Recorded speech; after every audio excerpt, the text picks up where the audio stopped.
Good evening. Good evening.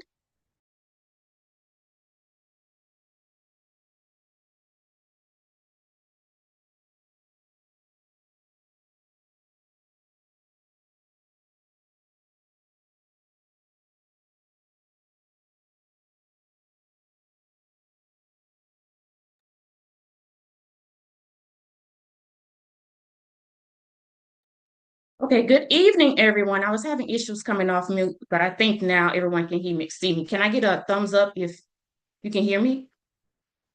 Okay, perfect. So good evening, everyone. Well, on behalf of the Atlanta Suburban Alumni Chapter of Delta Sigma Theta Sorority Incorporated, the Tau Chapter of Omega Psi Phi Fraternity Incorporated, the High Aspirations Foundation Incorporated, and the College Prep 101 Committee, I want to warmly welcome each of you to the launch of our College Prep 101 webinar series.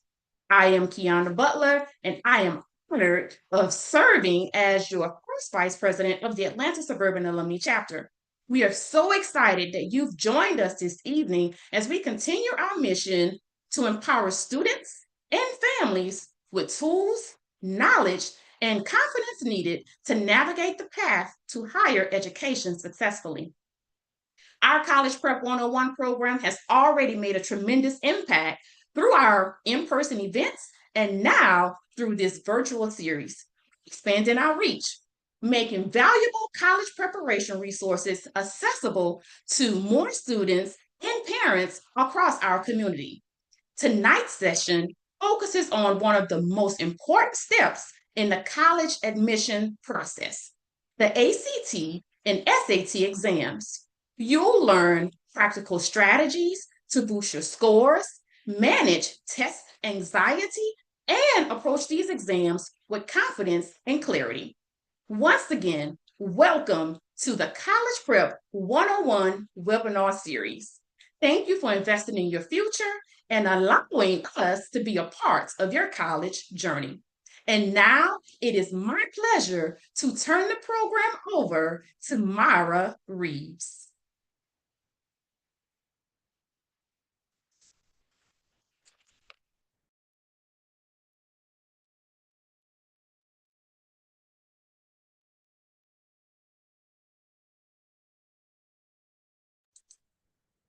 Myra, you're on mute.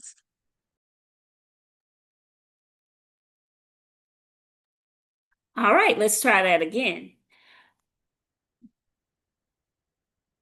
Good evening, everyone.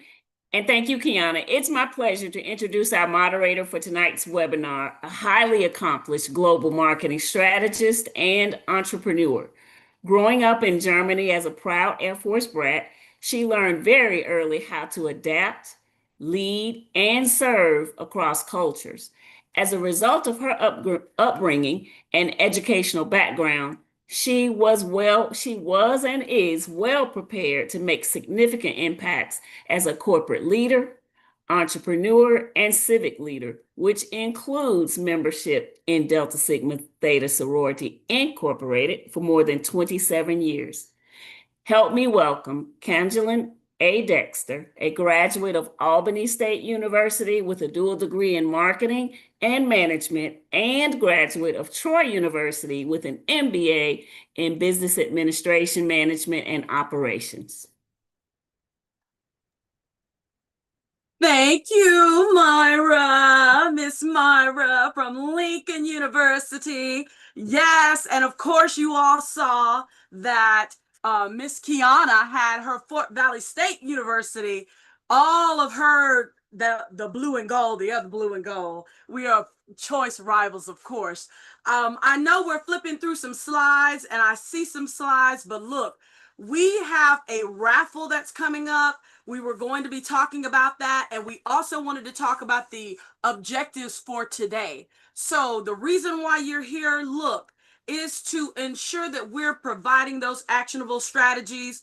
We're going to be assisting you parents and students. And yes, I love to use pom-poms.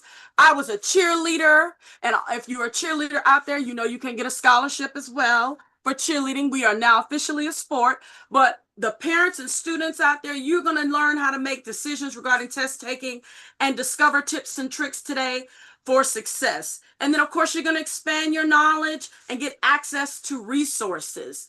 And so today's journey, we're going to take you on a full journey. It's going to be amazing, folks. We have 3 10-minute sessions, and you will actually have a knowledge check.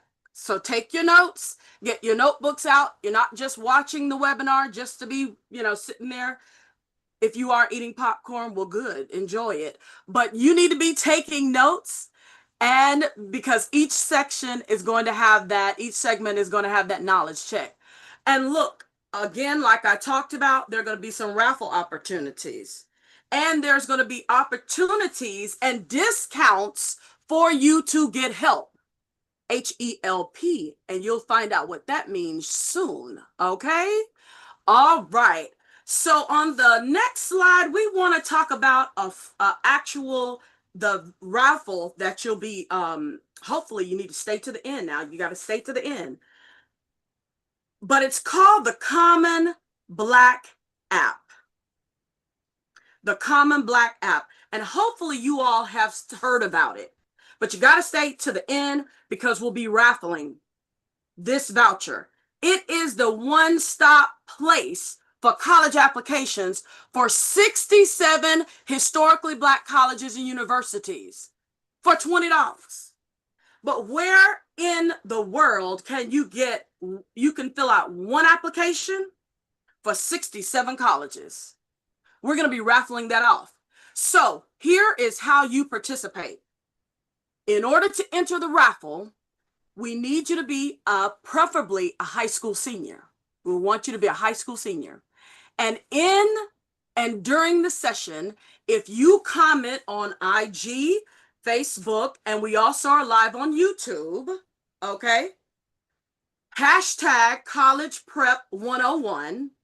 And we want you to tag the letters ASAC, DST, ASAC, or TAU for TA. You're going to be eligible to possibly win that Black Common App voucher, okay? The hashtag is hashtag College Prep 101. And then if you can go in there and tag ASAC, DST, or TA, it's on the screen. Take a screenshot. We need you to use the hashtag, and we have our fellow graduates of varying universities out there watching Facebook and watching IG to see those tags. And then we will put your name into our little raffle queue, and hopefully you will win one of these vouchers, okay? Again, hashtag College Prep 101. Preferably high school seniors on IG, Facebook, and we're going to be also looking on YouTube. Okay. All right. So look, are you all ready for some Georgia Bulldog action? Well, today we have the Dr. Edward Tarleton, who is a UGA graduate. Oh yes, Bulldogs. We love Bulldogs. Yes, we do. Look, he is a highly motivated visionary and scholar and entrepreneur for over 34 years of business development, managerial, and secondary higher education teaching, research, and consulting experience. He attended for undergrad the University of Georgia, where he actually played football. Woo! And there he was able to be initiated and pledged to the Kappa Alpha Psi fraternity, spring '88. And then he earned his bachelor's degree of landscaping and architecture. Look, he is historic, folks. Very historic. You never know who you may be standing next to. They may be part of history. In 1994, Dr. Ed helped establish Sneed Associates, LLC, which became the first African-American owned landscape architecture firm in the state. And then he later went on to open E.L. Tarleton Associates in 1996. He has earned both his master's in land development and his PhD in agricultural leadership, education, and communications from Texas A&M University in College Station, Texas. And so he focuses his research on college career path and readiness, spanning from middle school students all the way through to the doctoral levels across all the populations, rural, metropolitan, and urban, and various income levels. And he's also trained athletes and non-athletes. So he has a range of academic and athletic and professional experience, which helps him bridge the academy professional practice brackets in real world arenas. And so in 2021, he created Higher Education and Learning Professional Consulting, Inc. I told you you'd get some help. You gonna get some help today? You're gonna get some help, which is a nonprofit whose mission is to assist students to get through high school and college and on to their careers. His motto is you can either get the HELP, the help, or compete against the students who do. It's my pleasure, it's our pleasure today to bring up Dr. Ed, who's going to help us with that text testing. Dr. Ed, are you out there? Yes, ma'am. All right. I'm going to put my pom-poms down, and it's your time. My screen is being shared, correct? It is. Okie doke. Number one, thank you, ladies of DST and brothers of Omega Sci-Fi. And that was, Ms. Dexter, that was one heck of a introduction. But with that being said, we got a lot to talk about tonight. So I'm gonna jump right in. So number one, today's presentation. Number one, I'm gonna introduce myself, lay the conversation ground rules, and tell you why you should listen to me. Okay. Number two, I'm gonna highlight what college readiness really is and why students need help. Number three, I'm gonna address areas of confusion and concern, especially for parents, concerning the ACT and the SAT. Number four, I'm gonna unpack and expose both exams, because a lot of students, they just want to jump in and take an exam. And if you don't know what it's about, you're not going to do well. And I'm going to explain that. And then number five, lastly, I'm going to offer you a pathway to ACT and SAT exam success. With that being said, like she said, I went to Georgia, did landscape architecture, played football, played Kappa. The guy to the left of my father, that was the guy that was begging for a job. The guy with the dreadlocks, that is when I started my company. Went to Texas A&M and got my PhD. The reason I wanted to show you this slide is because it is central to this conversation dealing with parents and students. That is my son down the bottom right. And parents, you do your best, and in your mind, you have knowledge to pass on to your kids. But for some reason, when somebody else tells your kid the same thing that you tell them, they listen to the other person and not you. And that's totally fine. We do it very well in the athletic world. We hand our kids over to somebody that we see is a professional in the area and has more knowledge. And your kid won't make the bed, won't empty the trash, won't do anything at the house you do. And their coach can have them outside in 100-degree weather running sprints. And they wake up at 6 o'clock in the morning to do it again and beg to do it again and want to stay out there later. And so I tell parents, it's okay. Sometimes you need to pull the ripcord and you need to hand your kids off to another adult that they will actually listen to. I'm gonna tell them a lot of the things you tell them, but I'm an expert in the areas that I'm gonna tell them.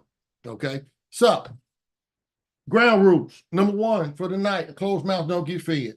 Like they've said, if you have questions, type them, send them in, whatever, and make sure we address them. Number two, education is individual. I'm going to give a whole lot of global topics because I'm talking to big groups, hopefully students from 6th grade to 12th grade, but each student is individual. You have your own GPA, your own background and things, your own pathway that you want to pursue, your own baseline scores. that, and you sometimes a lot of students need individual assistance. But for the ACT and SAT, I tell people first, you need to do some group stuff first. Then after you've taken the test enough times, then we can start pinpointing what you need individual help with. Most people's follow-up is horrible. Don't be horrible. You're on here for a reason, because you feel that you need help, you feel that your child needs help, or the young person feel that they need help. Follow up. And then I can't help everybody. Some of you are going to sit on this webinar, you're going to shake your head, you're going to agree with a lot of things that I'm saying, and then you're going to wait too long. And I'm going to address that for parents. This conversation, I play football at Georgia. I use a lot of sports analogies. If you see potential in your child in a sport, I don't care if it's cheerleading, football, baseball, you get them in there early and often. You sign them up at 8 years old. Well, you listen to other people tell you that your child shouldn't start taking the ACT or SAT test in 11th grade, which is stupid. You wouldn't wait to put your child on a sport to 11th grade if you know that they had talent. So same thing, early and often. Why should you listen to me? 267 246. Okay, 267 was my high school GPA.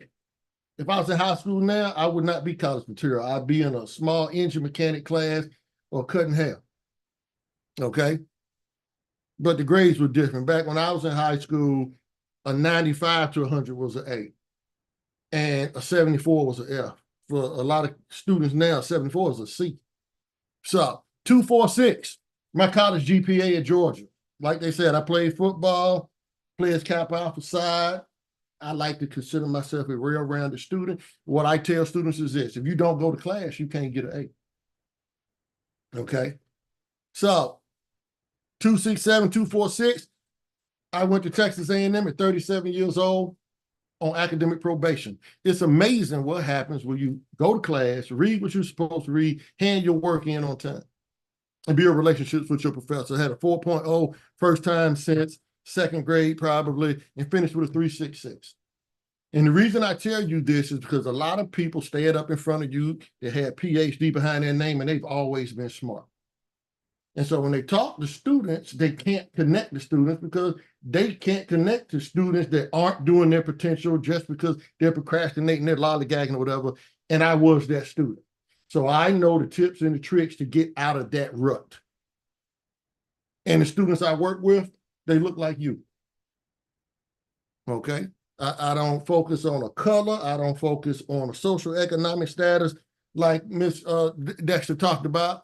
And like she said, I work with students from 6th grade through PhD. I'm the man. I like to tell people I'm the Nick Saban of academics. If you're going to give your child to somebody, I put people in the professional leagues of academics. So, and going back to my son, he did finish college, and I've never had to get him out of jail. But I know as a parent, he could be further along on his pathway. And if he did what I wanted him to do, he would have his master's degree right now. So that's why I always show that. So college and career readiness. It's a lot of stuff, and I'm glad that these two organizations are touching on all of these things. ACT and SAT prep and tutoring are just one of the elements and factors that get you ready for college.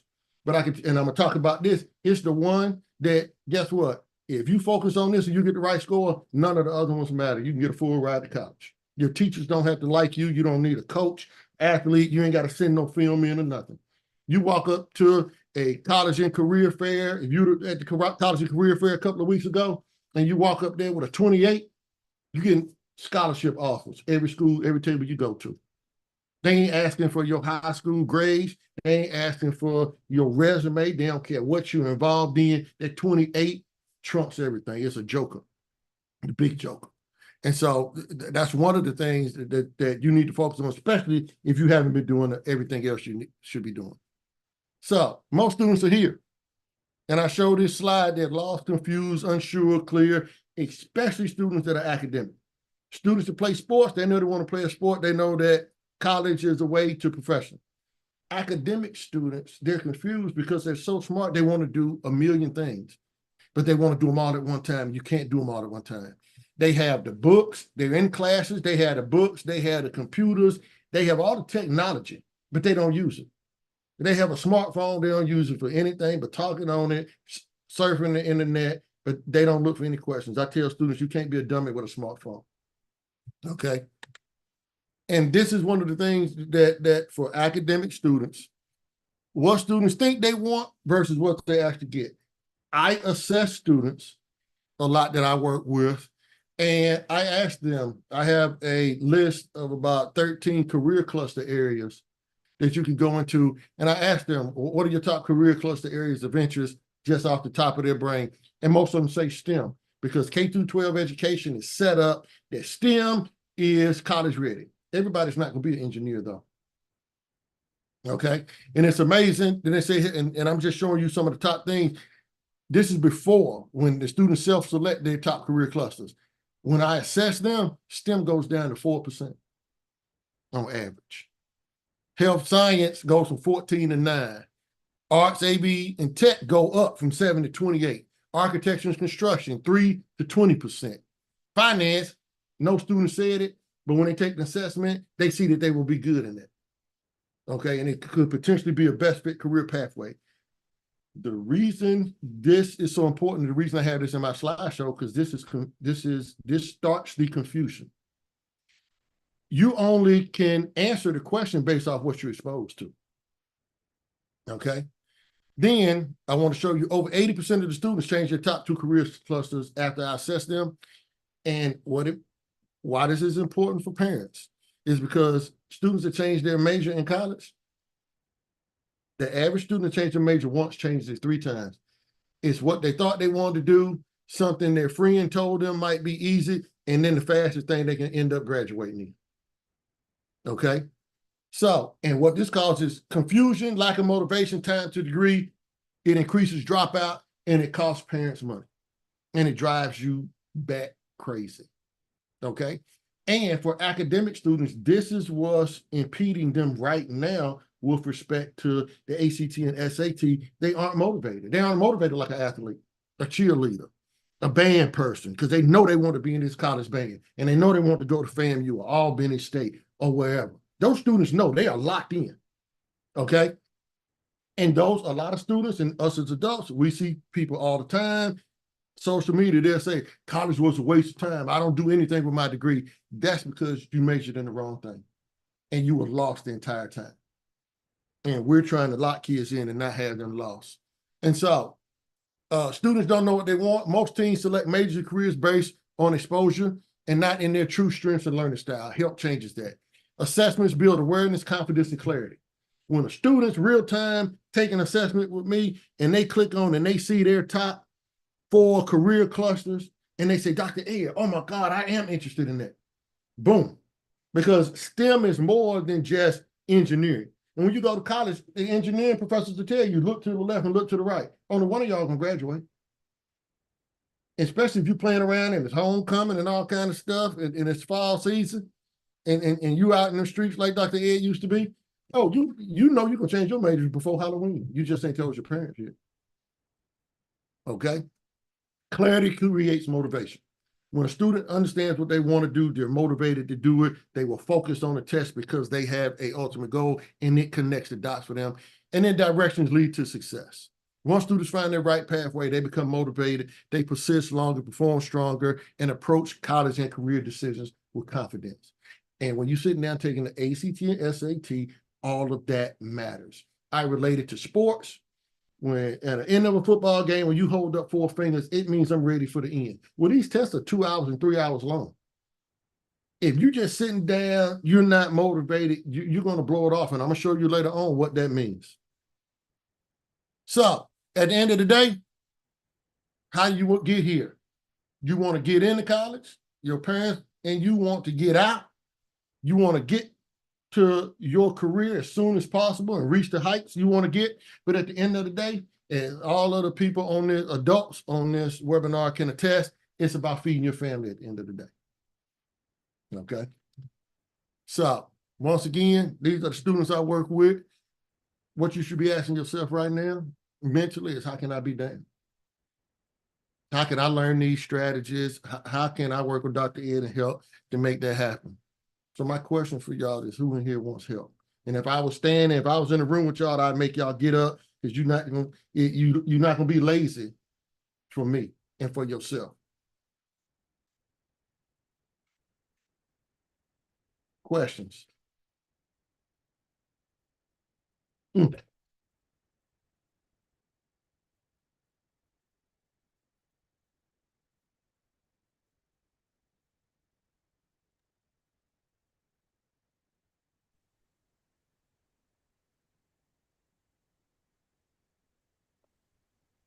All right, all right. Okay, so look, I think, let me see. So thanks, Doctor, for that preliminary, that tee up. You set that up real good, I think, didn't you? You set that up real good. Look, okay, it is time. It is time for our little commercial break. All we're gonna do is we're gonna try to, do a little stretching, and then we're going to test your knowledge, because remember, I told you should be taking notes. You should have been taking notes for the first session. And so we're gonna test your knowledge, and let's see. And I hope you've been listening.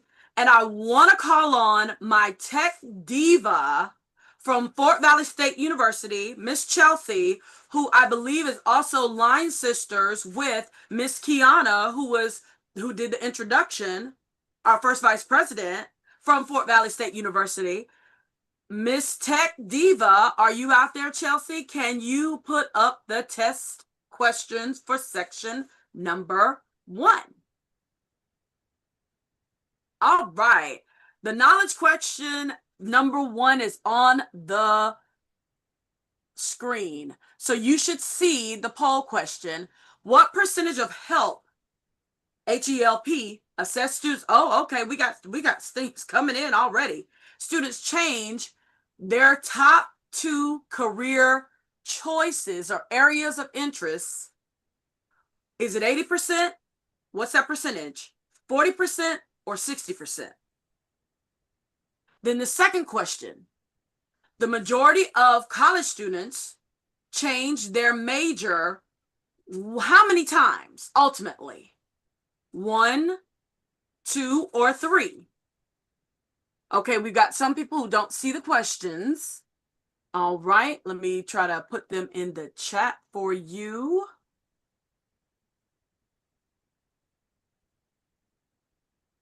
The third question, major changing is tied to what of the 5 negative effects? Confusion, lack of motivation, time to degree, or dropout, higher costs, or all of the above? Thank you, Tech Diva, for putting them in the chat from Fort Valley State University. Wildcats. That's where my mom graduated from. All right.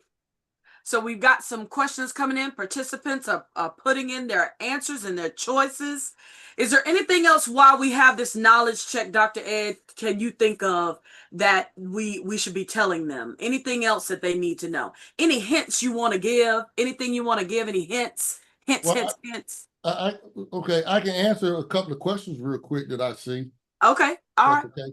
So Grace Jones posted, she said, how can you get assessed? Miss Jones, I will post the link to the HELP website, and I will have that later on. So HELP does assessments. And when I do assessments, I actually do 3. I do a strength assessment, which identifies your child's top 3 non-academic strengths, and it links them then to a pool of potential best fit career pathways. And I make the students connect the dots. So if they say that they want to be an architect and their top strength is future thinker, they have to tell me why a person pursuing architecture, why the strength of future thinker will be a good asset for them, and how would it be an asset for architect. Okay. And then, so I will have that later. And then I saw one real quick. How much of your life is decided by what you take in college? That is a fantastic question. And this is how I tell people this. Dr. Ed did his undergrad in landscape architecture. So let me back up real quick. K through 12 education is about regurgitation. The teachers give you information, they want you to remember it and spit it back out. Mm-hmm. What parents and students don't know, the end goal of an undergraduate degree,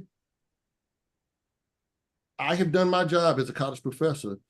If you can critically think about the issues surrounding particularly your major, that's it. I need you to be able to critically think about issues surrounding what you took in your major. A master's degree is about leadership. That's the first time you will probably be in classes with people that were not in a United States high school, that basically their whole mental setup is about Black, white, Hispanic, and Asian, Republican, Democrat, you know what I mean? Baptist, doctors, right. Different and religions. so, so I tell people this: study landscape architecture. I can solve problems and I can visually give you the answer because I can draw an answer for you. My master's degree in land development taught me how to add value, and my PhD in ag education taught me how to teach it to you. And so I am a proponent of stacking. So it's about stacking your knowledge of your major and how you connect the dots and how you grow. All right, awesome. So I believe the poll has ended. So, all right, so let's see. Question number one, what percentage of HELP assessed students changed their 2 top career cluster areas of interest? Dr. Ed, what is the answer? The answer is 80%. All right, Oh, 50% of our folks that answer the question got it right. So 80% is the answer. All right, the next one.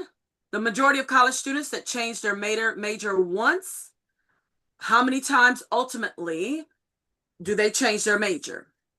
And the correct answer is 8 times. Like you said, the one they pick, the one a friend tells them, and then the fastest one they can get a degree in. Okay. All right.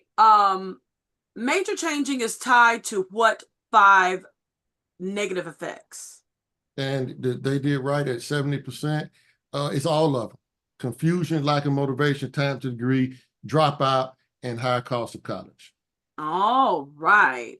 So they were paying attention. They were paying attention for real. Good job. You all are out there taking your notes and paying attention. So we have some ladies who are out there. Before we continue, we want to see what's going on in the social realm. So Miss Regina, who is a graduate of South Carolina State University, and Miss Jerry, who's a graduate of Fuller A&M University, they're out there looking at your Facebook, IG, and YouTube questions. So Miss Regina, do we have any questions from Facebook? Anything Not yet? at this time. Not at this time. They're out there taking notes, and I hope that they are putting hashtag College Prep 101 in a chat for the raffle. Miss Jerry, anything from you that you can see on IG or YouTube yet? No questions on YouTube. Okay.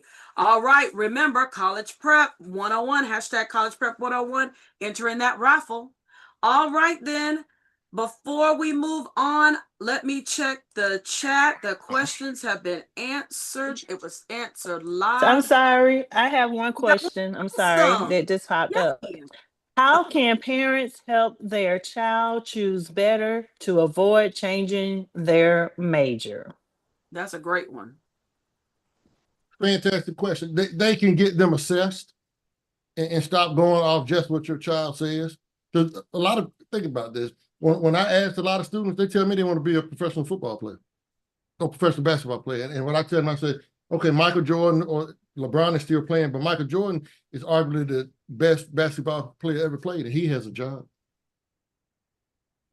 So to get them assessed, okay? And then both of y'all are at a playing field. And depending on what grade they're in, once you get them assessed, Then they can start doing research online. They can start looking for summer programs at colleges that introduce them to that major and stuff. And then they get to say, kind of like football, hey, I want to do this. Then they realize, hey, this ag program, I got to be outside with the bugs and it's hot and mosquitoes. No, that ain't for me. So now you didn't wait till college. In a 1-week summer program, you cross that out. All right. All right. Can I add as well, Ms. KJ? Yes. To do assessments, they can do also Georgia Future and Finance. They offer that grade where you can do an assessment for your child. The students, they have that information. We do sessions with them during the year. So it's all on the computer. They all should have an account probably since middle school, but the majority I know get them in the 9th grade. All right. See, you always get some tidbits. Also, okay, so I'm going to ask our partners and our collaborators, Mr. Eddie from TA and Mr. Ahmad from TA. Are there any questions on your Facebook page? Because we are also streaming out there. And then tell us what school, your undergraduate school you went to. If you see any questions before you ask the question that you see on the TA Facebook page. Mr. Eddie? No, I didn't. We don't have any questions. Just a couple of comments. Just shouting out their favorite whatever. But speaking of favorite schools, I went to the illustrious Alabama State University. We right now. I played football when I was there, so I know I see you with the ASU on, and yes. And I'm very familiar with that, but then I saw the Ram and I was like, wait a minute, that's not a Hornet. No. It's no. It's the blue and gold. Yes. Blue and gold. So the unsinkable. Yeah, the unsinkable, indestructible home of the Golden Grapes. The other ASU. Okay, cool.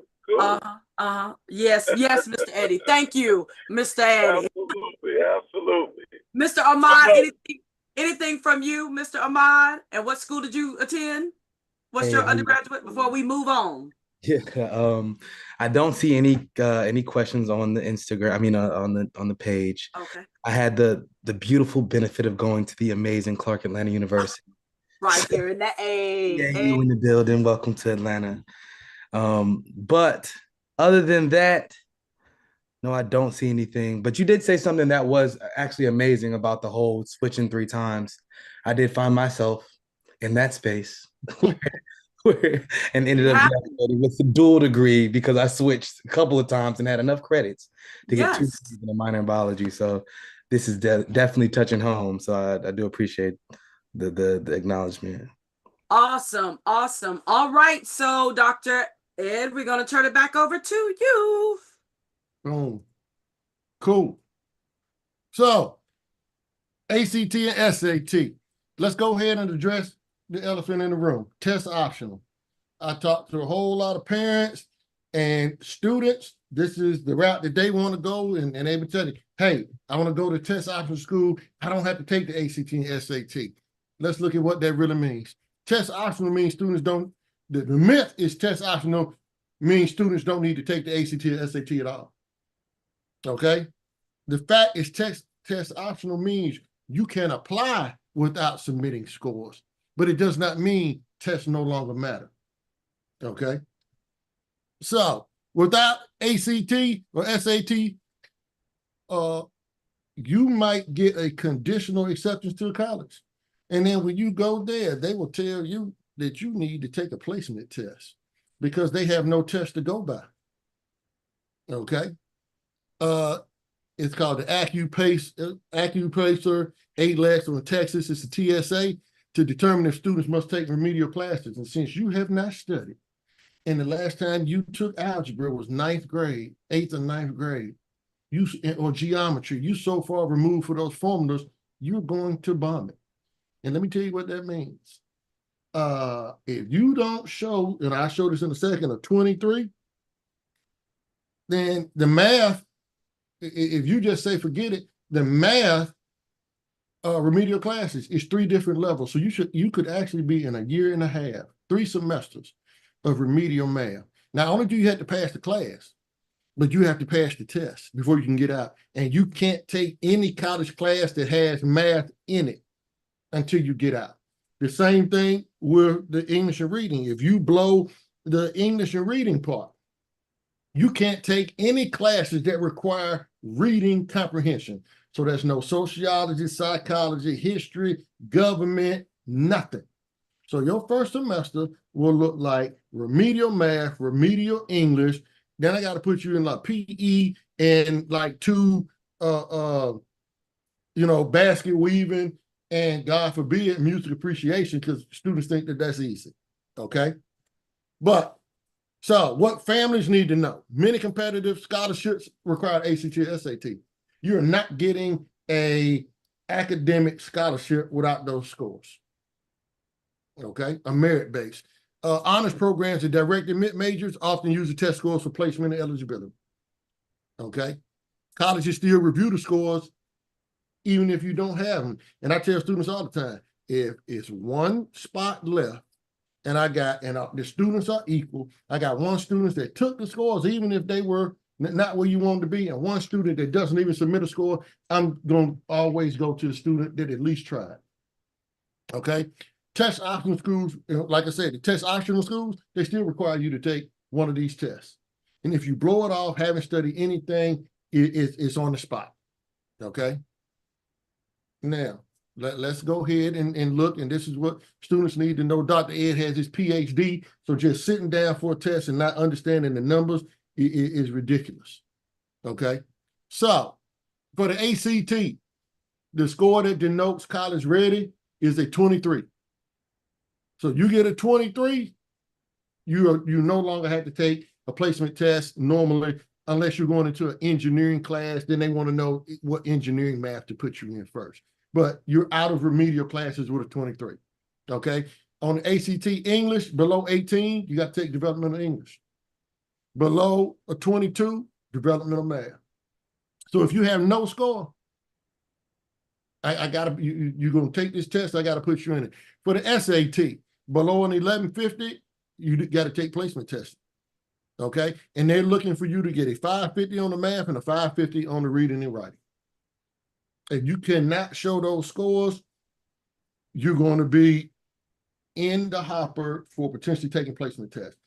So that goes into the conversation real quick. Let's have this right now. When do students need to take the test? The test lasts 4 to 5 years.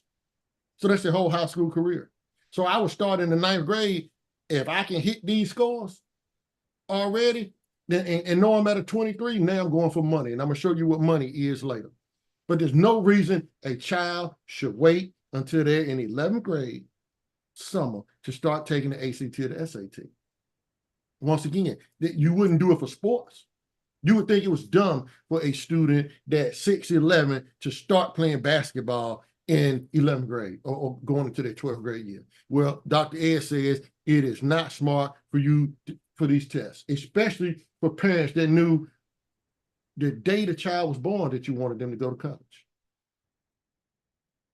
Okay, we've been practicing, we've been working on this for a long time. Well, for some reason they think that you have been taking into practice and all kind of stuff for years. They go through more little league practices than they do putting time in for these tests. So, and the parents,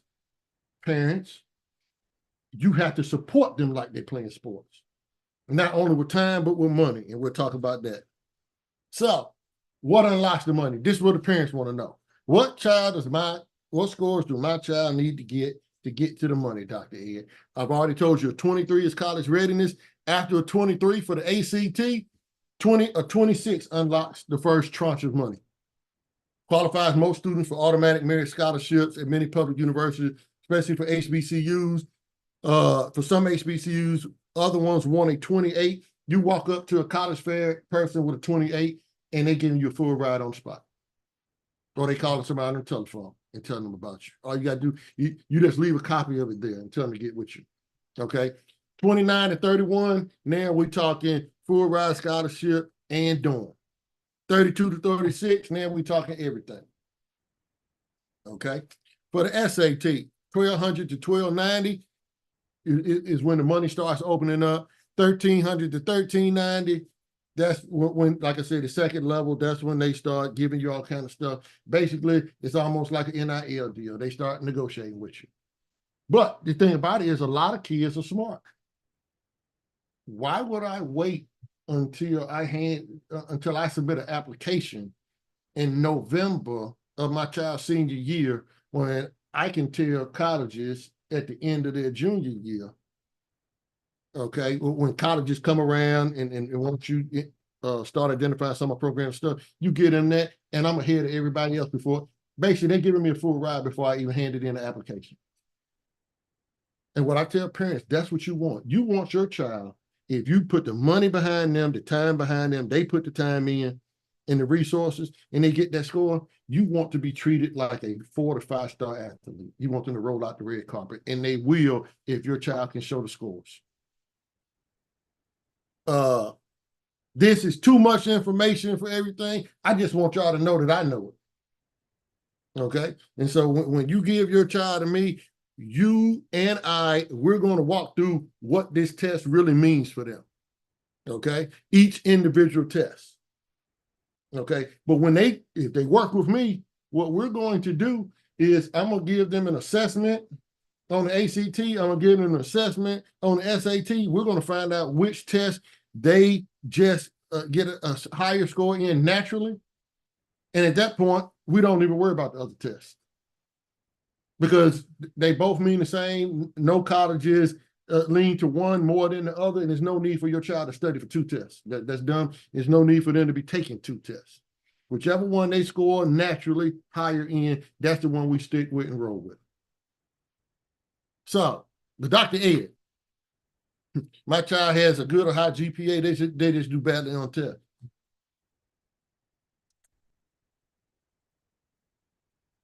I'm gonna let y'all read that.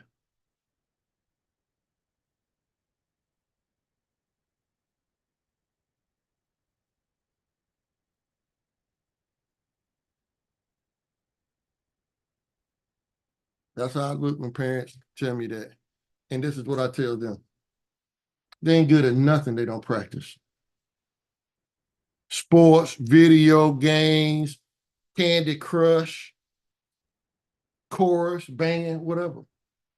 If you don't put no time in, you shouldn't expect to get results for things that you didn't put work into. Okay? And they put, parents and students, you put hours, you put money in and everything. And for this test, you need to do the same thing. You're not going to get it through osmosis. And it has nothing to do with your child grade. And guess what? For your child to have a GPA of a 3.0 or higher, they had to take tests to get that. So they do test well when they put the time in and everything. And so I have students with a 4.2 GPA and piddle around and take the practice test with me and get a 16. A lot of that, once again, is lack of motivation. And so we had to bring those 2 pieces together. We had to get them motivated, then we had to have the time in and the resources behind them.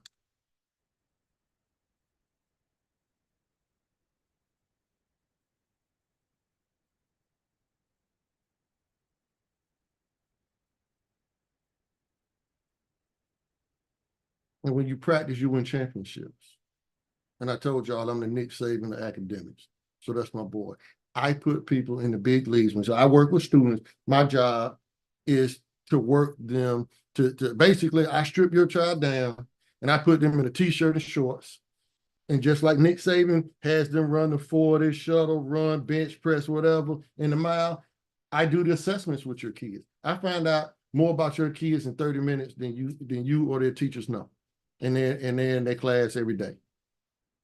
And I put them in a position to be successful, whether it's quarterback, defensive end, whatever, whether it's architecture, finance, you know what I mean, agriculture, natural resources.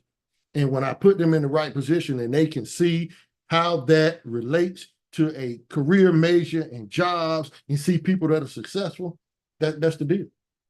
And then like football, they go to summer camps and they come back excited about the professors and they say they were good in this. When an adult tells your child they're good in something, their mind totally changes. And that's the point that you want to get kids to. And that's why you practice. So when should they start?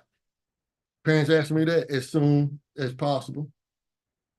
When you see your child, when they can dance, you put them in dance class. They pick up a ball, throw it across the room at 3 years old. You start saying they're going to be a quarterback, and you buy them a little basket, and you buy them a football and all kind of stuff. And you go out in the backyard, same thing. Same thing. So as soon as possible. So 6th grade,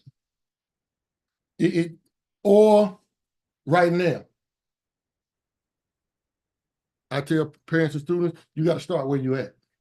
If it's late, that means we just got to put in more work, you know what I mean, higher intensity right now to get you where you need to be. So again, who in here wants help? Questions? And we're at our commercial break. You said, who in here wants help? They all want help. Everybody needs help. H-E-L-P, everybody needs the help. That's what it seems like to me, doesn't it? Yes, ma'am. That's what it seems like to me. So look, we're back on our commercial break. I know you all have been taking your notes. And of course, we have a knowledge check because we want to make sure that you're listening. This is section number 2. We've got those questions coming up. Our tech diva, Miss Chelsea from, I was going to say fam, but I'm getting those F's messed up. Fort Valley State University, Chelsea. Are you out there with the questions? All right. Now, these are short answer questions, so you're literally going to have to type something in.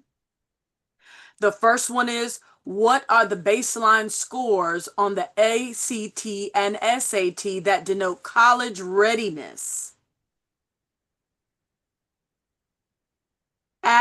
The second one is, at what scores on the ACT and ACT do full ride academic scholarships start? And then the last one is, to get good at anything, you must do what? And Miss Chelsea is adding those into the chat. Let me see if there are any other questions that came up. So Dr. Ed. Yes, ma'am. When you talk about practicing. Yes, ma'am. Now, should we, my nephew is in the 7th grade. And I think when we talked about this, I said, I'm going to have him out here watching this because we got to start practicing now in junior high, in middle school. Yes, ma'am. How often do we need to do those practices? Remind us again, how often should we be practicing? I mean, I know what I saw on the, but do you break it up based on, like for him being middle school? Do we give him a little section and then come back? How do we do that? What you want us to do? What would be? And then for our high schoolers, let us know how we need to be, because they need to seem like to me they need to be looking at it every day. Okay. But I be wrong. Well, so a couple of things. Let me back up for a second. So number one is middle school kids. It's amazing. Middle school kids want to show you how smart they are. Yeah. Oh, yeah. High school kids are scared to get exposed. Okay. So when I have middle school kids, they don't ask questions. It's like, and if I'm on a Zoom, especially if I'm on a Zoom, and they introduce themselves and they rise to the occasion when around high school students. Okay. I make them introduce themselves, everything, and I make the high school students go first. And the middle school students jump right in because they want to know that I'm young and I'm on here. And so the middle school students guess more questions, more math questions than the high school students can solve most of the time. Because they just look at it and they say, they haven't had algebra, geometry, algebra 2, 3. They just look at it and they're just giving an answer. They don't get defeated because they don't know the answer. They just say, okay, it looks like this. Let me check this. So the key is this. It's about exposure to it. Okay. See it. I know they don't know how to solve the problem, so they just, the math part they're clicking through. But the parts of English, and I'm going to show you what the English part is. The parts of English don't change. A noun is a noun. A predicate is a predicate. A verb is a verb. Mm-hmm. A complete sentence is a complete sentence. A run-on sentence is a run-on sentence. And so they know that in middle school. Mm-hmm. Okay. So the next thing, the reading comprehension, some of it, they don't know the words. I tell them to slow down and use their telephone. If they don't know a word, look it up. Okay. Because I'm not worried about that. Right. I'm worried about them getting the practice and developing test-taking skills and building confidence and building test stamina. I like that. I Okay. like. And so they're on it for that. Then, Okay. you know, I tell them stuff about vocabulary words and everything. High school students, depending on what grade they're in, we might have to ramp it up. Right. I do health consulting. I do practice tests once or twice a month on Saturdays or Sunday. During the school year, it's Sunday mornings, 9:30. Just jump on. Okay. And the key is this: don't just take a test when you have a full night of rest. Sometimes take a test while you're tired, because you need to push yourself and see where you are then. And the key, and I tell parents this: look, if you know that they're taking a practice test with me, get them off the phone by 10 o'clock. Do not stay up at 2 o'clock on the morning on the phone, then get on the Zoom with me. The Zoom video. Right. And then my nephew, he had a 4.2 GPA. The first time I gave him tests, he had been up all night. He got a 15 on the reading. I'm like Joshua. He said, Uncle Ed, I went to sleep.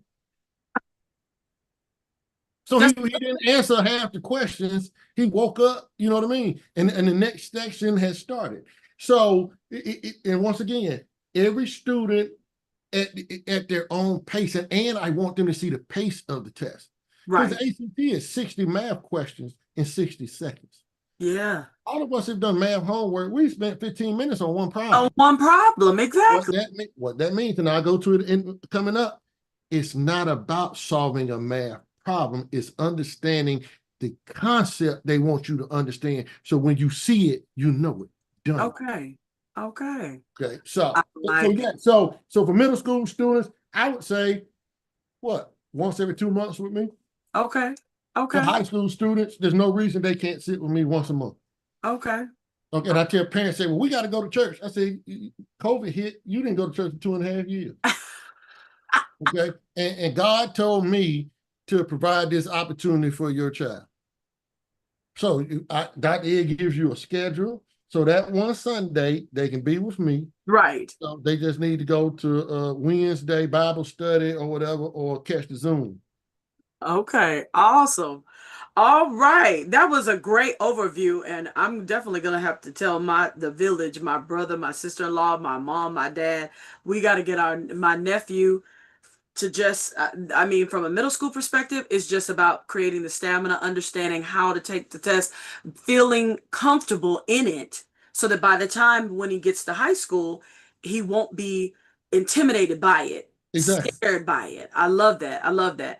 All right, Miss Regina, Miss South Carolina State University, and Miss Jerry fam, I didn't get to answer the poll. Okay.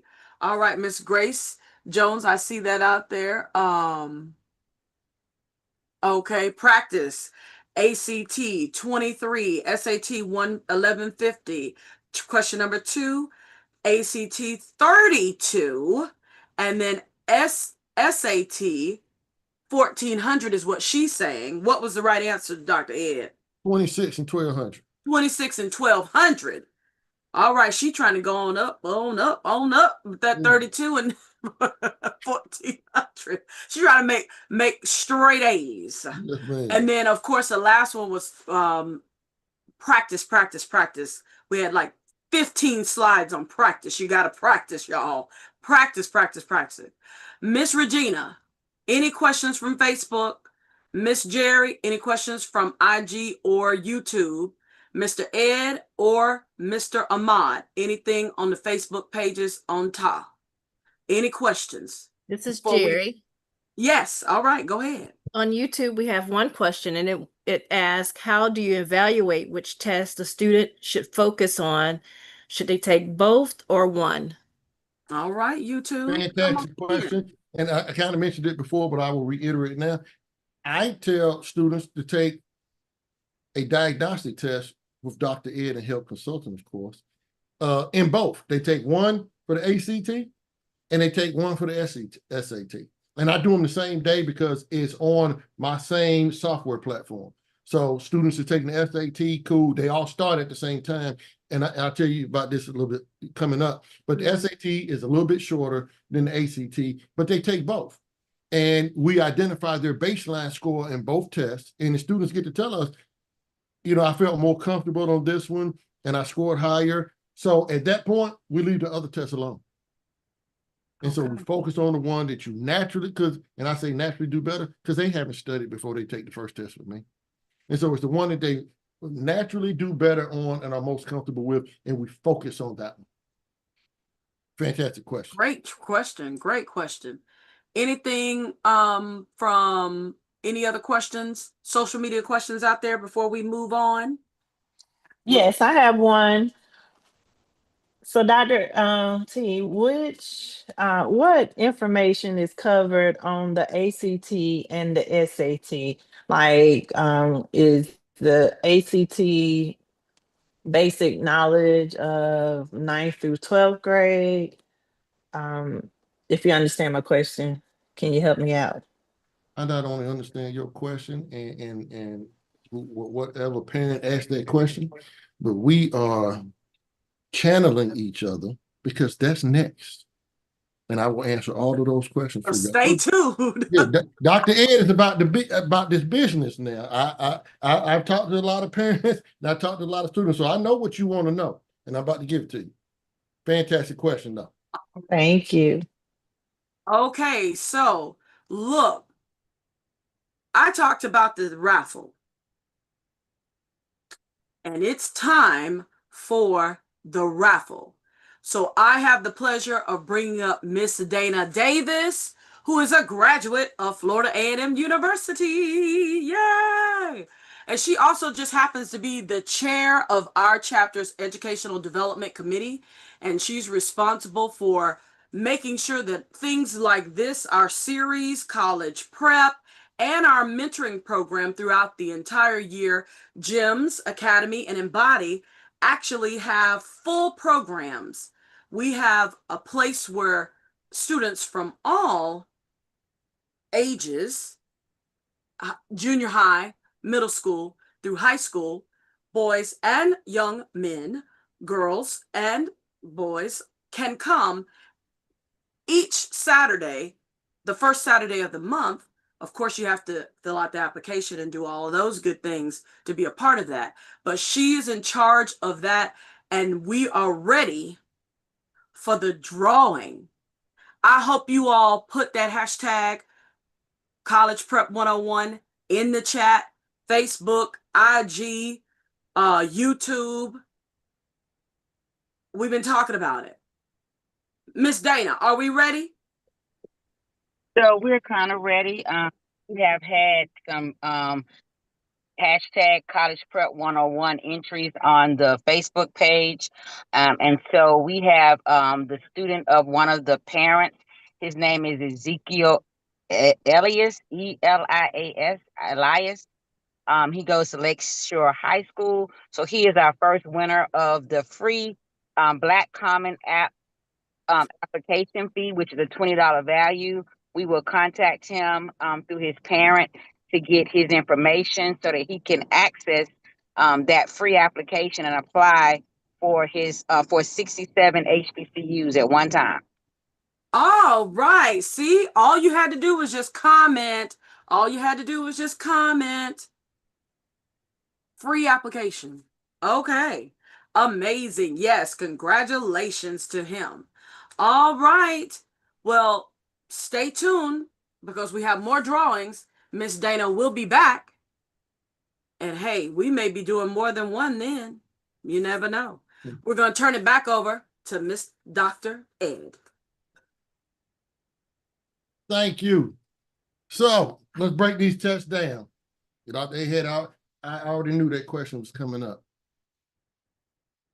So I can't see the top. Hold on one second.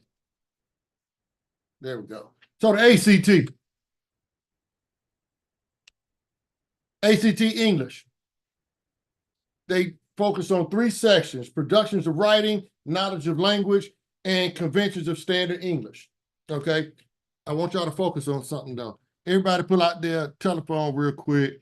The ACT, the high score you can get is a 36, right? That's what we talked about.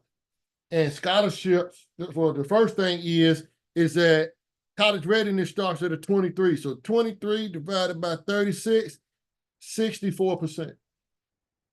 So a standardized test, you know they're going to ask you the same types of questions over and over and over and over. That's the only way it can be standardized. All you have to get is 64% to be college ready. And that's why when parents tell me that their students don't do good on tests, time out. They can't have a 3 point something GPA and can't get 64% on the standardized test. Okay. The next thing, let's do some math. 28, because that's where scholarships start, divided by 36. That's a 78. There's no reason a child with, I tell people, a child with a 3.4 GPA or 3.3, because that you have to have at least that to qualify first from GPA perspective. There's no reason you shouldn't be able to get 80% of a standardized test right and get a full ride to college. 80%. So when you look at these numbers I'm talking about, production of writing is 23 questions at 29%. It is knowledge of language, word choice, tone, conscientious, conciseness, 12 questions, 15%. So you start breaking these sections down, and conventions of standard English, grammar, punctuation, sentence structure, that's 56% right there. I don't even have to know how to write. If I can get basically 56% in the 15, that's 70. I can get 20% wrong of production of writing. I not have to worry about nail one run-on sentence. Okay. And that's what, when I work with students, once you start taking enough tests, we start locking down the areas that you do well in and the ones that you don't. And we are focused on getting, once again, first score, let's knock out that 23. So now we're not even worried about remedial. Then the next thing, how can I build up to a 28? Based on my strengths of what's on the test. Okay. So, ACT math, pre-algebra, 14 questions, 23%. There's no reason if your child's in 11th grade taking trig, they can't get 14 pre-algebra questions right. They might not get them right because they're in 11th grade, they took pre-algebra in 8th grade, cool, a little bit of studying, that should be 100% right there. So that's 23% right there. Elementary algebra, same thing. So now we're at 23 or 17. Well, that's 40% right there.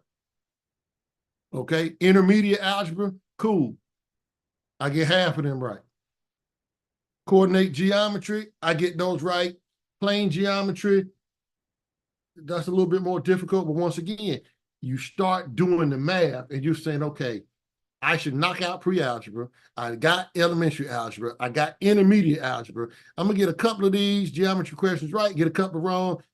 And I can see what I can get wrong, but I should not be going into this test getting half the pre-algebra questions wrong, getting half the elementary algebra questions wrong. There's no reason for that.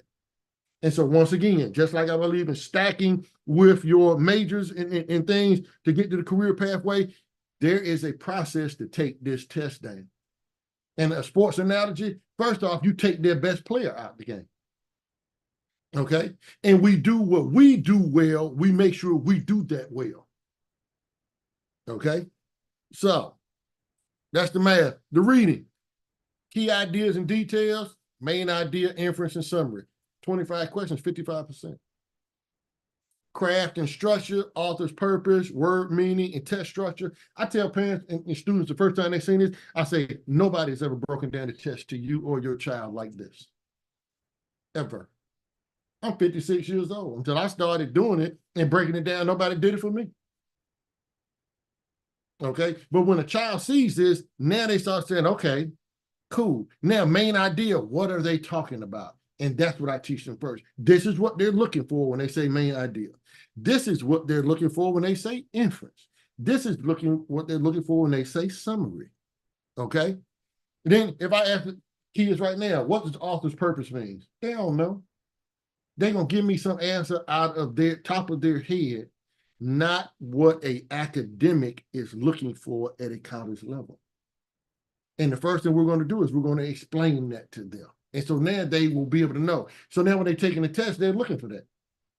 Okay. Integration of knowledge and ideas, the same thing. Then ACT science, which the SAT does not have. This is the part where conventional research says that Black and brown students are supposed to do better on the ACT because they have this part, because this is the critical thinking part of the test. And they say that they do this better than American students, majority students, because majority students just look for an answer and other students have always had to try to figure things out. And so there's data representation, graphs, tables, and figures, research summaries, experiments, and scientific investigations, and conflicting viewpoints. Once again, the same thing. When you start taking practice tests, you're going to get answers wrong, just like in a video game. You learn by dying. Okay, and then you hit reset. And then you get to that point that you got to, and you go a little bit further. Then you hit reset again. And that's how you play it. And you keep hitting reset enough times, you know what I mean? You get it. And I tell parents this, and Christmas is coming up. I say, if your child plays video games, buy them a video game. We already know that they're not going to read the directions. Stand behind them and have a notebook and mark on that notebook how many times during that day they go back to their game and they hit reset. And so you tell them, next time you get a math problem wrong or you're on the SAT, that's how many times I want you to go back and solve that problem. Because if you can do it for this video game, you can do it for this. So you already know the principles of how to study and how you get better. We just need to apply them to real world situations. Okay? So the SAT, it's, and the ACT, I didn't have this on there, but the ACT is basically 2 hours and 55 minutes. I had it on the other slide. Basically, with the break, it's 3 hours and 15 minutes. Okay? With the total time for the SAT is an hour shorter. And so it's a reading and writing module 1, reading and writing module 2, and I'll show you what that means. The math module 1 and math module 2. So the SAT reading and writing, it has 2 modules. Both modules include the same 4 content areas. They just differ by difficulty. They ramp up on you, okay? And so it's information and ideas, kind of the same thing. Main ideas, central claims, evidence and inference, 26%. Craft and structure, vocabulary, purpose, text, and structure and tone, expression of ideas. Once again, once your child can define what each one of these is, they know what they're looking for. Okay, but our kids just sit down there and start guessing. They don't know what the test is about. They just start, you know what I mean? You know, just guessing answers. Okay, and then standard English conventions, grammar, punctuation, sentence structure. And let me tell you, so you know all of this is A, B, C, D, right? I tell students, I said, listen, y'all are taking a standardized test and you're tired. First of all, you don't want to be there. You're tired. I said, never read multiple choice test questions, A, B, C, D. I said, number one, you can look at it and see that the shorter answer is A, then it get a little bit bigger, B, C, and D. I said, B might be the right answer, but it ain't the best right answer. But in your mind, since you know you're being timed, you're looking for the first right answer, not the best right answer, and you're hitting B, you ain't even read C and D. So I tell them, read from the bottom up, because then you'll say, okay, I read that, and it has this, this, and this. Then C, I know that's the wrong answer. B has 2 of the things or 1 of the things in D, but it don't have all of them. Kind of like we talked about up front. What are the 5 things that changing your major and being, you know what I mean? Being confused is about. Cost of degree, daggone, change your major and all that kind of stuff. It's 5 of them. But you saw the 1, hey, that's right, boom, and you got the answer wrong. And you feel confident about it too, though. So, once again, don't worry about the first right answer, get the best right answer. SAT math, once again, it's 2 modules. Questions are more advanced, multi-step problems, trickier setups and stuff for the second session. The first section, you cannot use a calculator. The second section, you actually can. Okay? And so here is the harder algebra, linear equations, and inequalities. If you know that's that, then why are we not drilling linear equations and inequalities? Okay? Then problem solving and data analysis, that's the ratios, percentages, graphs, probability, and statistics. Hey man, focus on the ratios, percentage, graphs, probability, leave the statistics alone. Yes. Okay. If that's not your strong point. Advanced math, quadratics, exponents, polynomials, nonlinear, and then additional topics in math, geometry. And so once again, a child should be able, if they work with me and they done this enough, they should be able to look at the question and tell me which one of these it is. And they should, once again, they should know their strengths and their weaknesses. If I can knock out 85% of the ones I know, and like I say, hey, I ain't good at statistics, I'm not wasting my time on that, I'm gonna come back to it, or I'm gonna guess and keep it rolling. Because there's no reason you have a short window, like I said, with the ACT, you got 60 seconds. If I see the statistics question, I'm guessing. But I have, guess what? If I took tests with Dr. Ed, one a month since 9th grade, I got 48 tests. So my guess is going to be a good guess because I've been seeing patterns. Okay. So what can you do now? We looked at both of the tests. I showed you what's on it. We know practice, but take the diagnostic exam to set your baseline. We talked about that, and one of the parents asked about that. And take both. Once you identify the best fit test for your child, that's the one we focus on. Use technology. They should be, and when you work with me, if you sign up with me, now, and I'll tell you about this, so I'm not gonna go over there, but I will show you. But they have games and everything. So while you in a car, instead of all these kids have cell phones, man. The software that I use, they have game modes to ask you questions. And I tell students, I say, you can do all the reading and everything. The only thing you can't do in game mode really is the math. Okay, the math, you got to sit down, focus, because it's time, and knock it out. So make flashcards, especially at the top vocabulary word. You can Google online. Top vocabulary words on ACT and SAT is probably 300 or 400 words. You should do flashcards while you're sitting down, watching sports or something. Just look at them, throw them on the floor, and you have the word on one side and the meaning on the other. Okay? Do free practice problems online. I just talked about that. Plus, you can do it with me. Take a full exam. This is the question. Take a full exam at least once a month to build test stamina. And understand that it's cool to be smart. And that's where the money is. Okay? So, for the ACT and the SAT, Dr. Ed is going to keep emphasizing this. Practice. It builds test stamina, familiarity with the test patterns, and it changes your attitude towards the test. You had the technology, use it. You had the software, you had the programs with me. Embrace your inner nerd, especially for this test. Y'all do realize that top athletes in college, they have been playing all their life. They were on top teams in college, top coaching, everything. When it's time to get ready for the NFL, they leave their coach and they go to an expert that trains them on the combine. That is doing a 40-yard dash, nobody's ever told them the stance they should get in, how to run the shuttle run faster to get the shortest time and not round your curves, how to properly do a bench press, even though you've been benching all your life. And so what I tell parents, I say, it ain't their coach, it ain't you. You have to put them in the hands of somebody that focuses on this. Okay?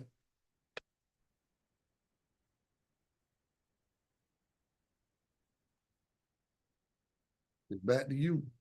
I'm telling you, I'm learning so much. And I know I took all of these tests and did all of this at one point to get in school. But I really wish that back in my day, in my time, that I had help I really do. I mean, because when you break things down like that, the fact that you should be able to do certain types of math questions based on where you are in your academic, then it's almost like you can go into this test not intimidated by the test, but simply truly showing your knowledge. Correct. The test taking skills of understanding what's the best answer versus just hurriedly selecting an answer simply because I'm being timed. I love it. Oh my goodness. All right. So look, do we have any questions? We should have several, or we should have a lot of notes. We should have a good, decent amount of questions, or we probably have a lot of notes. So I'm going to start with Mr. Eddie and Mr. Ahmad. If there's anything on the TA Facebook page, do you all see anything out there? Anybody asking any questions? Mr. Eddie or Mr. Ahmad? All right, I guess not. Miss Regina or Miss Jerry, anything on? Okay, I see Mr. Eddie came off mute, and then we'll go to Miss Regina. We do have two Perfect. questions. Let me get those together. If you can go to Miss Regina first. Okay. All right, Miss Regina. Can you hear? Okay, I see think Mr. Eddie came off mute, yeah. and then we'll go to Miss Regina. Eddie. We do have. Okay, go ahead, Miss Regina.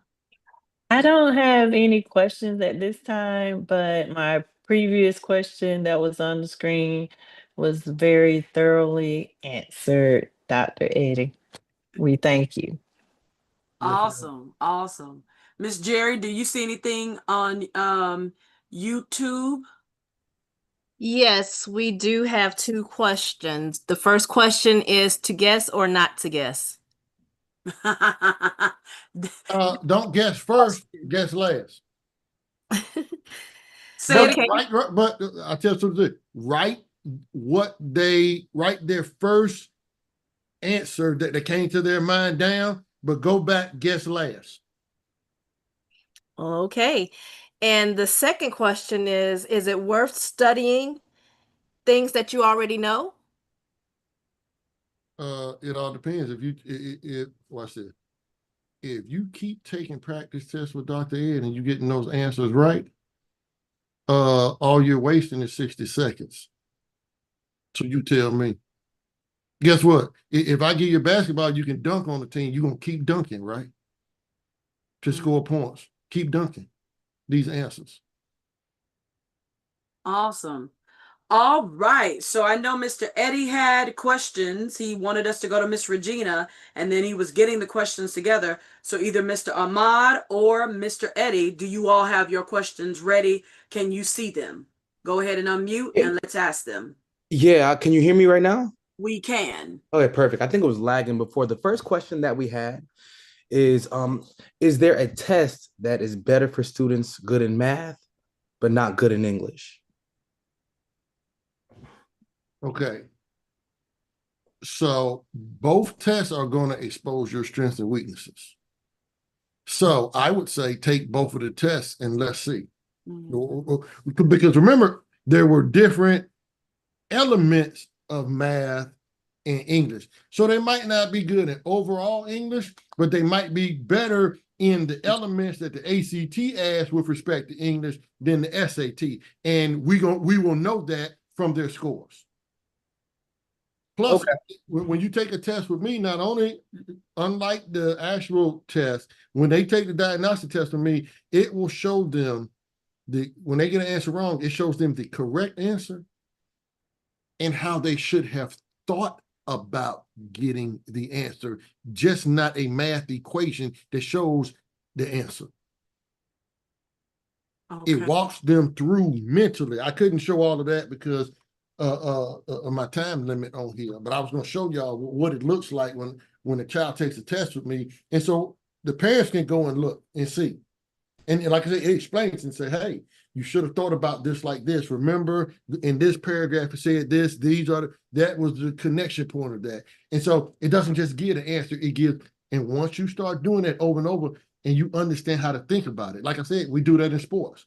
This dude is a curveball pitcher. He done already threw you these 2 pitches, so be ready for this, or cheering, or band, or whatever. This is how you should be thinking about what you have to do to be successful. So, I love it. Did I answer that question for you? I think we got a thumbs up on that. And there was a second question that we have here that says, how many times should a student take the exam over trying to get a higher score before it starts to hurt their score? So number 1, you should take the practice test with Dr. Ed so we can see your predicted score across all areas and your predicted composite score before you even sit down to do it. Okay. Then once you take it enough with me, I say 3 or 4 times, and the first time you didn't put any work in, probably the second time you're gonna tell your parents that you halfway studied and you didn't, but you're gonna get exposed. And so now your parents said, look, I'm not playing with you. You're gonna be on Dr. Ed's schedule, and then we can see where your score is. Then I tell you to go sit for it, the real test. And then we're gonna put more work in. And I tell parents this: never pay for tutoring without your kid putting work in first, because they're just gonna go. You're gonna pay $800 for tutoring or ACT stuff, and they're gonna sit in the class like this, like the teacher is gonna wave some magic wand, and they're gonna just get what they're talking about through osmosis. You send them into a tutoring class, and they haven't taken a practice test and bought the math problems wrong to say, hey, these are the type of problems I keep getting wrong. Can you go over these? That's what you want. So, wow, you can take the test as many times as you want. It's never gonna hurt. And parents and kids say this: I don't want to take the test anymore. But if you played a sport and it was for scholarship, you always wish you had another game to show a coach your talent. Because the last game you say, oh, I didn't do this my best, or I didn't do that my best. Can I play again? And I'm gonna get that right this time. I want your child's mentality to be that with respect to this test. And I want them to come to you and say, look, I got a 28. I know I can bust a 30. Okay. And I know what it means. Right. So we do have a question, which is an interesting one. Should you still retake the SAT and ACT for a better score even after you submitted your college applications? So you submitted your applications with 1 score. Should you take it again to see if you get a higher score, because maybe that's more money, scholarship money, maybe? So I'll say yes. So let's say if they're a senior this year, they've already submitted it, but they're sitting on this panel with me. When is the deadline for applications for that college? So if the deadline is January, then yeah, because you can I got the test up here. They got the next ACT is October 18th. The next SAT is November 1st, November 8th. And then in December 6th, the Saturday the 6th is the SAT, and the 13th is the ACT. So you have up until then. So I would say yes. Why not? Especially if you see these numbers now, and you know that your child, you have the resources, and your child has the time to do better. Oh yeah, let's take the top off. Okay. Miss Grace Jones is very active. She's a student a senior at Frederick Douglass High School. And so she's been asking a lot of questions throughout the whole, but she was the one who asked that last one about the college. Can you retake it after you submit it? And so, yes, Grace, go ahead and continue to take it until the timeline and the deadline lapses. You got plenty of times and opportunity to take it. Because what it really shows is that you didn't procrastinate on your application. And so put that in. But then, you know what I mean? You participate in an opportunity like this when somebody talked to you and said, hey, you know what I mean? The colleges, now if you missed the deadline, no, but yeah, I mean, most colleges, the earliest deadline, I think, is like December 13th for some schools. Everybody else, you can take it up. And like I said, you got to wait all the way up to those December scores. Colleges will actually take those even if the application date is the 15th, because you took it before the 15th. Okay. All right. So, Miss Dana, do we have another raffle? You on mute. You on mute. Thank you. Thank you. I know I'm you working a bunch of computers in here. Yes, all of the raffle names. Yeah, so I've been going back and forth with our correspondents handling the YouTube pages and the social media pages to figure out who's been hashtagging and all of that. But before I announce the next group of winners, I do want to say that we have sponsors that sponsored and gave monies toward these free application fees for Black Common App, because they want to invest in our students. And so it's a collective group of individuals that came together to do that. So we want to thank them. We also, as the series goes on, and if everyone comes back, they'll be adding points of sending up money into the bank to win a laptop in May. So we're going to be doing these monthly. And so we have a sponsor for our laptops, and that is South State Bank. So we're going to raffle off those two at the very last a webinar that we do in May. So everyone that's logged on, please continue to come back next month and the month after that and the month after that until we get to May. And I want to tell you, so now we have the raffle got down to 3 people. This last raffle got down to 3 people.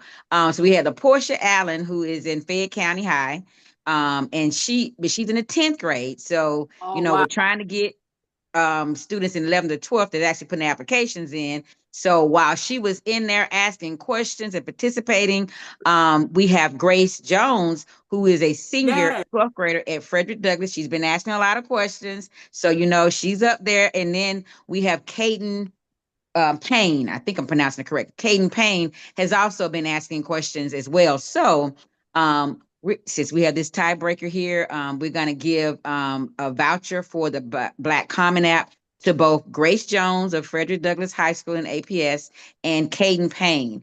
And so I am going to ask that all of the 2 of them and Ezekiel Elias contact me by email so that we can get all the information we need to give them that voucher. Our email is collegeprep@asacdst.org. So I'm going to put it in the chat, but if I haven't put it in the chat, then, it's going to be posted on our Facebook page. It's collegeprep@asacdst.org. Now, even though we gave away 3 vouchers tonight, I think the next section is going to talk about something special from Dr. Ed.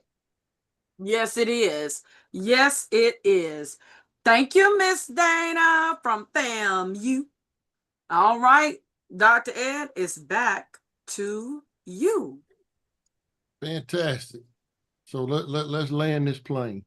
So students and parents, I want you to know you can't do this alone. You have to use your resources, and we're here to help.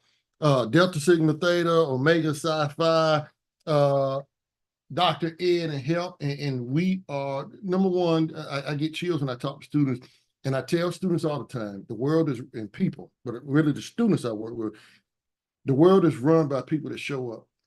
You have no idea, to be as young as you are, to be here and to be present and to win these opportunities. So I have something special. So with that being, hold on. Choose your friends wisely. Make sure they're on your team. Everybody's not on your team. Okay. There are people that you can kick it with and joke in the cafeteria when it's time to play. It's people that you want on your team when it's time to play sports, but when it's time to get ready for college, when it's time to actually sit down and study, make sure they're on your team.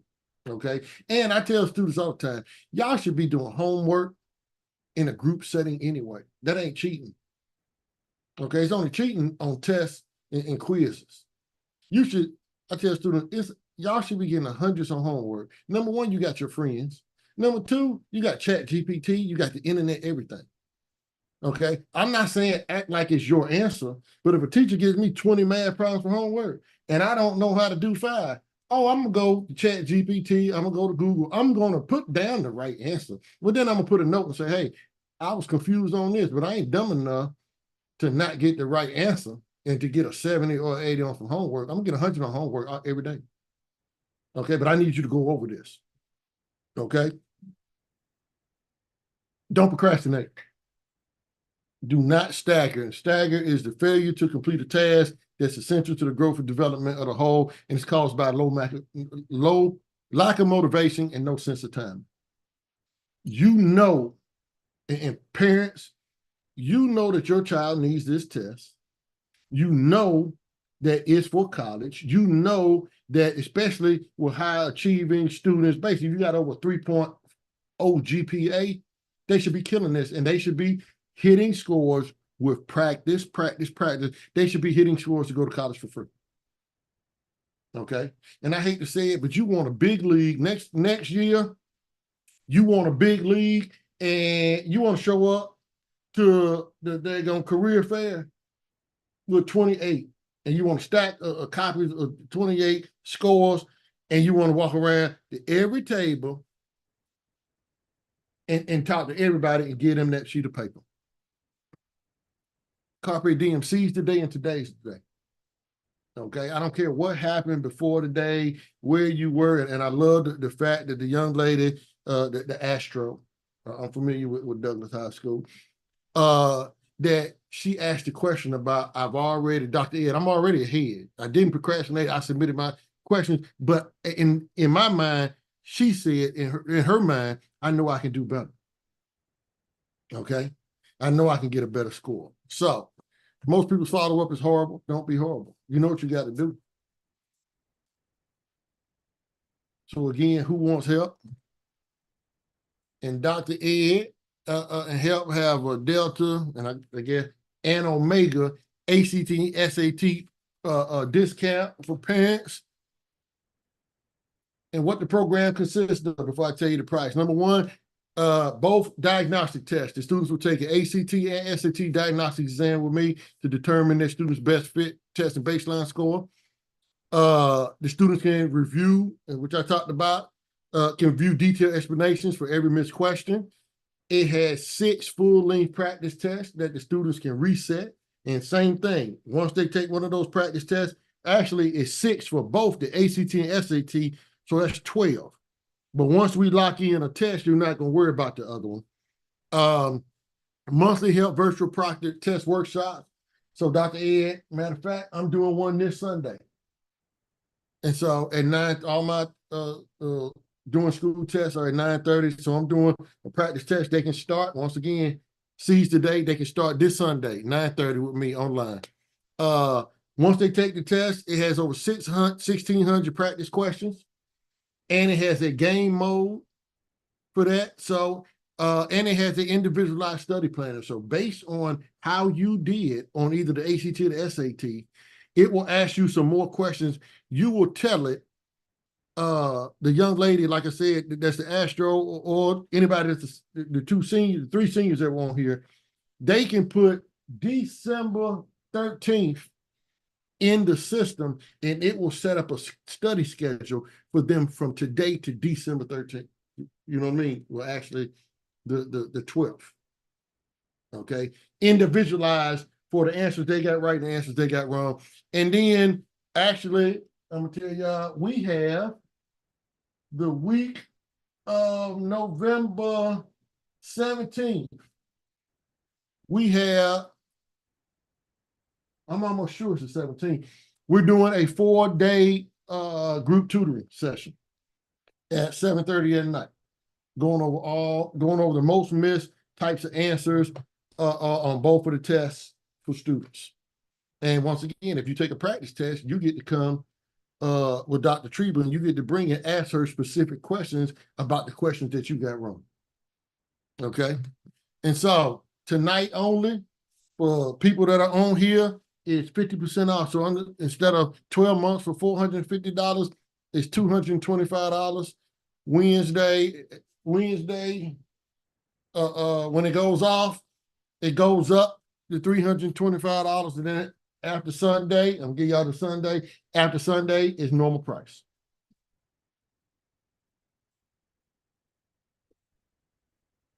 So I'm open for questions.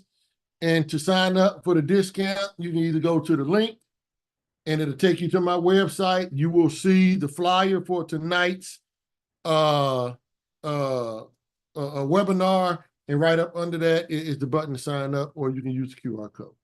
And with that, I want to thank the ladies of Delta Sigma Theta and the gentlemen of Omega Psi Phi for hosting me, everybody that had a part in this, and the young people and parents that participated. Awesome. Thank you, thank you, thank you. We did put take a screenshot, and so that you could either type in the actual link to the discount code, and we also put it in the chat, but take your screenshots so that you can make sure that you sign up. Let's give a round of applause to Dr. Ed for all of his test taking skills, tips, and tricks today. Oh my goodness, oh my goodness. Let's show some reactions. I see some hand claps out there. I know that we've got some folks in Facebook world or land and IG land and all of those individual, as well as YouTube on the Atlanta Suburban Alumni chapter pages, as well as the TA Omega Psi Phi chapter page. There has been so much activity out there. Thank you, Dr. Ed, for all of your knowledge and your research and literally breaking this thing down so that we could be ready and we can get our students ready. And you said it best, I think. As adults, we talked about this. We're responsible for giving them the tools so that they can be as successful as they can be. Now it's up to you all, students, to take advantage of what you heard today, parents to get behind them and make sure you use that discount and use these notes and the resources there. All right. So at this time, we're going to call on Mr. Eddie to give us some closing remarks. Let me go ahead and put the spotlight. Oh, I get the spotlight. You get the spotlight. Spotlight.